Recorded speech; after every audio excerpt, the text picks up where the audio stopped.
Olá, internautas do J+, hoje mais uma vez a coluna em vídeo e dessa vez temos o prazer de receber aqui no estúdio do J+, pela primeira vez, um governador de estado. Eu estive pesquisando, né, antes de fazer a entrevista, na internet a gente não encontrou nada, mas coincidentemente estava lendo o livro da Danusa Leão, ela entende muito de etiqueta, ela dizendo que governador, uma vez governador, sempre governador, até o título se mantém, né? Então seja bem-vindo, governador. Obrigado, Ednei. É um prazer muito grande estar aqui com você no J+, né? Faço minha homenagem a todos que estão nos assistindo, é um privilégio para mim. Muito obrigado pela oportunidade. Embora dispense apresentações, bom lembrar, Raimundo Colombo já foi prefeito de Lages, deputado federal, deputado estadual, senador e governador de Santa Catarina por 2 vezes entre 2011 e 2018, né? É uma longa carreira aí ligada à política, e aí ele buscou, em 2018, o Senado, né, e o que parecia uma eleição certa, né, porque é um nome super bem conhecido, estava saindo do governo, acabou sendo atropelado por essa dita onda bolsonarista, né, com o Jorginho Melo, hoje um bolsonarista raiz aí, né, eleito, e também teve o Lucas Esmeraldino, que chegou ali, se aproximou muito, né, de levar essa disputa também. O que aconteceu naquele ano, olhando agora numa distância histórica de 4 anos, governador? Eu não sei. Eu sei do resultado, que foi ruim para mim. Mas eu sentia na rua, sabe? E era uma coisa que não era em Santa Catarina, na verdade foi no Brasil inteiro, né? O governador do Rio Grande do Sul, do Paraná, o de São Paulo, o de Goiás, o de Minas Gerais, do Rio de Janeiro, todo mundo rodou, né? O eleitor, ele foi para a urna com aquele sentimento assim de dizer, eu quero trocar, né? E quando isso acontece, o nosso patrão é o eleitor, o resultado é esse, troca, né? Eu acho que é bom que isso aconteça.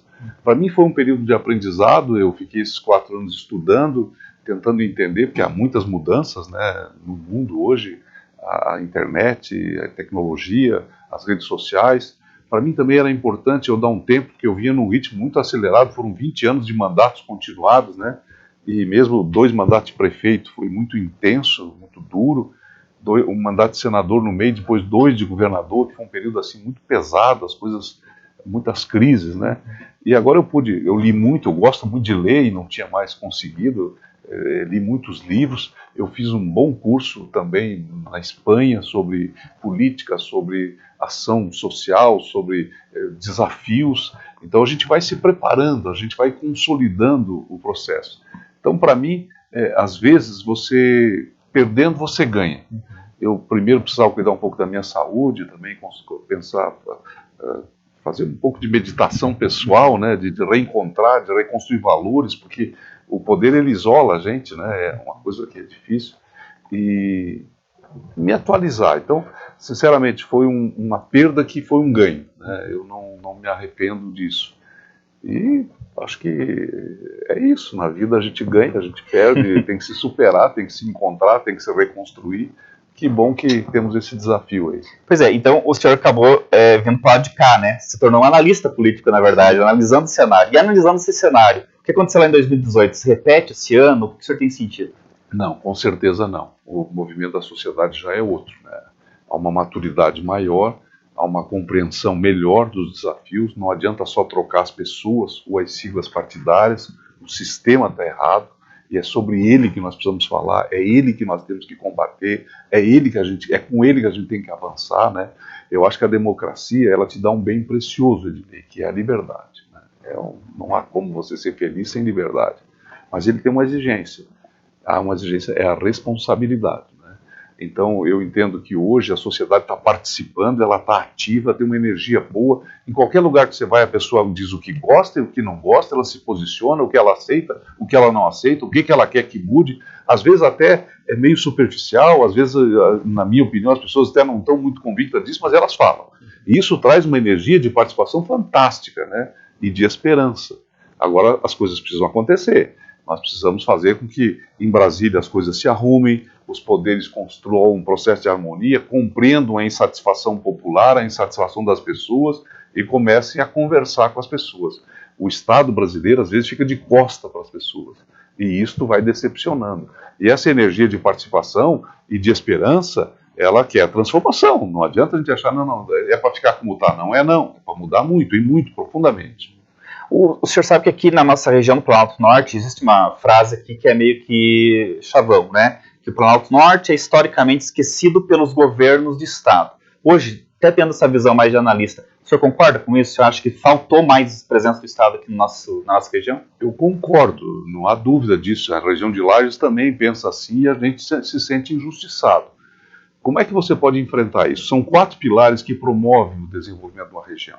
O primeiro é a densidade demográfica. Uma região com muita população, ela tem expressão, ela tem consumo, ela tem importância.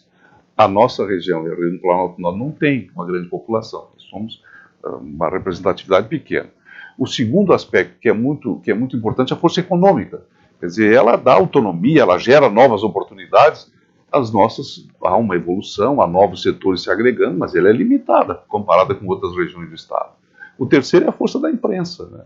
Mas a nossa imprensa, ela é regional, ela não é uma imprensa que repercute no Estado inteiro. A grande imprensa está sempre na capital do Estado ou nos maiores polos, então nós não temos nenhum dos 3. Resta a quarta força, que é a força política, onde através de um governante eleito, através de um representante eleito, um deputado, ele consegue levar os pleitos, chamar a atenção para as necessidades, provocar o Estado a reagir contra as injustiças, mostrar as tendências das dificuldades na área da saúde, na área da educação, na área da infraestrutura. Se você não tem isso, a força política, a tendência é realmente o isolamento. A gente paga um preço muito grande por isso. E a forma de combater não é prejudicar a força política, é conquistar a força política. Né? Semana passada teve aqui o deputado federal Pedro Kussay, ele disse assim que nós não adianta a gente se iludir que empresas vão se interessar pelo Planalto Norte pelas suas qualidades. O Estado tem que intervir, o Estado tem que investir. O senhor concorda com isso? E o que poderia ser investido se o senhor concorda? Eu concordo em termos, porque o empresário, quando ele vai investir, ele vai olhar a vocação natural da região, né?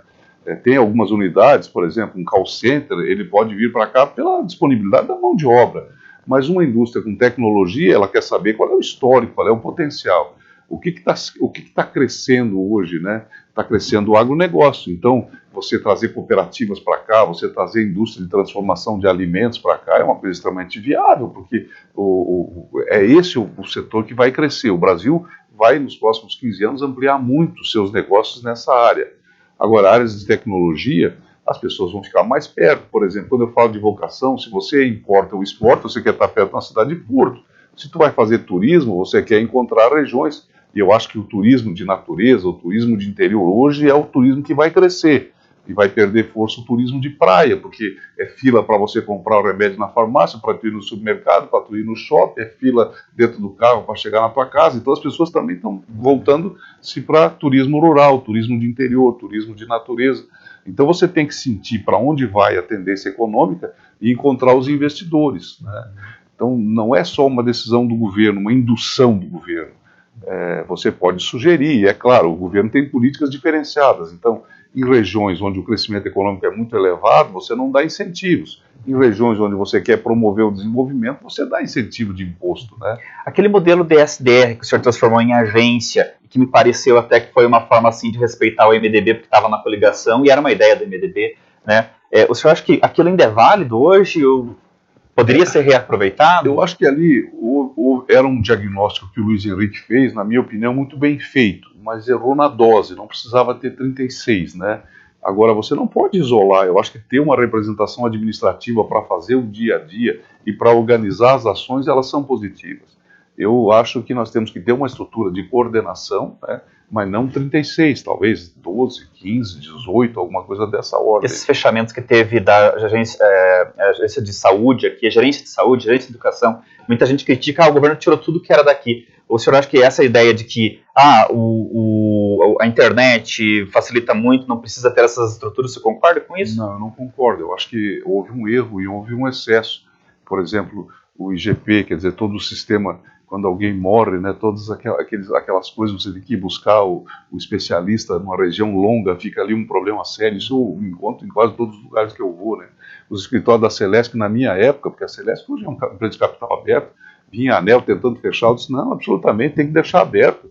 O cara de Mafra não tem que ir lá em São Bento para ver, porque não dá, esse tempo é muito precioso, não vou fechar os escritórios. Os procedimentos de saúde também, na minha época, tinha essa pressão para fechar, eu disse, não vamos fechar coisa nenhuma, porque eu não posso deixar de demorar 1 hora para atender uma pessoa que pode ser a vida dela que está em risco.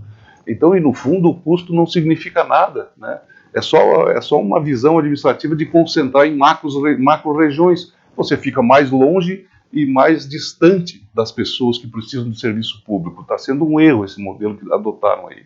Eu vejo muita reclamação por onde eu passo. Eu percebo que, analisando o que eu leio a respeito do atual governo, o senhor meio que se isolou ali como uma das poucas vozes relevantes a criticar o atual governo. Claro, foi um governador que foi impeachmentado, quase impeachmentado por 2 vezes. Mas depois disso, houve ali um acerto com a Assembleia Legislativa e são poucos os críticos ferrenhos do governo. Até os próprios pré-candidatos a governador não têm se exposto como o senhor no sentido de criticar o atual governo. Eu fico pensando o que o Moisés conseguiu em relação a outras figuras políticas importantes para ele nadar de braçada em muitas situações. Por exemplo, o Plano 1000, dizer que a gente vai ter R$1.000 por habitante, mas esses R$1.000 estão condicionados à reeleição dele. Sim, depois do 2023, a gente não sabe quem é o governador, né? Mas a minha crítica, e eu reforço ela aqui, é uma convicção. Eu acho que o governo errou em muitas coisas, né? Por exemplo, eu fui emplacar o meu carro, é final 6 agora, em final de junho, eu fui lá pagar o IPVA, né? Aumentou 26%. Alguém teve 26% de aumento de salário? Não, mas a FIP aumentou. A FIP é só um indexador, é uma referência, né? A minha referência é o salário das pessoas, o carro usado aumentou 26%, então aumentou o emplacamento. Para com isso, pô, as pessoas não tiveram esse aumento de salário.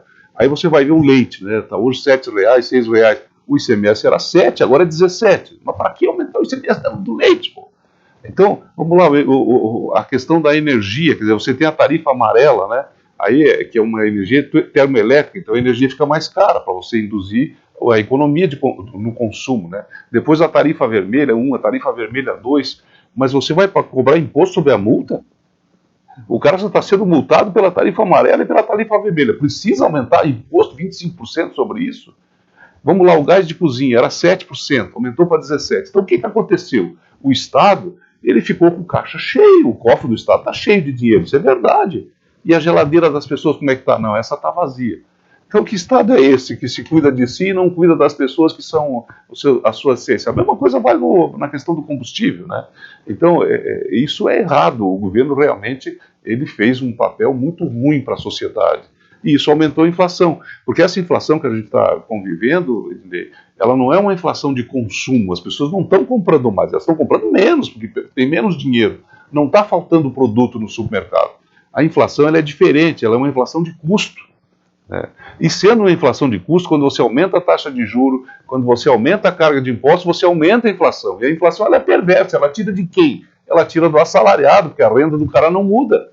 Né? E aumenta a injustiça social. Então é um governo burro que faz a coisa errada contra as pessoas que mais precisam dele, que são os pobres. O PSD está buscando aí o apoio da União, está com a União Brasil, né, na disputa pelo governo, será o Jean Loureiro candidato, esteve aqui conosco esses dias, e eu acho que o senhor tem essa percepção também, tem essa noção de que o Jean é muito conhecido no litoral, mas ele é pouquíssimo conhecido no interior do estado, tanto é que ele está fazendo algumas visitas. Como reverter isso? A campanha serve para isso. Quando eu fui candidato a governador em 2010, eu tinha 7%, né? Em Lages eu fazia 90%, mas na maioria dos lugares fazia 1%, 2%, ninguém conhecia, né? E todo mundo dizia, e eu já estava achando também que era verdade, que eu não tinha chance nenhuma. Porque, pô, esse cara tem só 7%, né? Teve um dia lá, eu era senador, fizeram uma apresentação em Brasília de 7 estados, né? E aí eu perguntei para o rapaz da pesquisa antes, era um cara de São Paulo, ele disse, aí como é que eu tô? Ah, você está bem? Aí eu fui para a reunião todo corajoso, né? A hora que chegar a Santa Catarina, aí começaram, Angela Min, 30, não sei quem, 20, eu era o quinto colocado com 7. Eu saí de lá e disse, olha, eu não vou, não adianta, eu não consigo, como é que eu vou fazer? E aí começou os programas de televisão, os programas de rádio, a aliança com o PMDB na época foi muito forte para mim, eu ganhei eleição no primeiro turno. Né? Olha, se você perguntasse para mim qual era a chance de você ganhar no primeiro turno, nenhuma. Eu achava 0. Tem chance, esse cara tá louco achar que eu vou ganhar no primeiro turno. O Luiz Henrique dizia, tu vai ganhar no primeiro turno. Ele tá doido.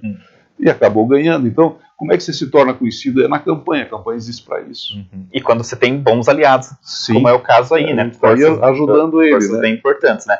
Para encerrar, governador, uma pergunta de $1 milhão. Que perfil de eleitor vai para a urna este ano? Falando no cenário nacional, estadual. Sim. Nós temos pesquisas qualitativas para tentar identificar isso, né? O eleitor ele vai para a urna querendo segurança, né, previsibilidade, valorizando a experiência. De preferência, isso fica bem claro, alguém que é novo ainda, mas que já tem uma experiência. Então, há 4 anos atrás, você fazia uma pesquisa, a resposta vinha: eu quero um novo, eu quero quem nunca já foi, eu quero um empresário de fora da política. Havia uma reação muito forte, né? Hoje não é isto. A pessoa também, ela não quer muito esse radicalismo de extrema, ela quer respeito, ela quer ser respeitada. Poxa, eu penso diferente, me respeite. Deixa eu levar meus argumentos. Então, eu sempre gosto de dizer, na política eu aprendi uma coisa: eu respeito o mensageiro. Quero fazer com ele o contraponto das ideias, o debate contraditório, levar meus argumentos, ouvir os seus argumentos. Agora, eu jamais vou atacar o mensageiro. Eu quero falar da mensagem, né?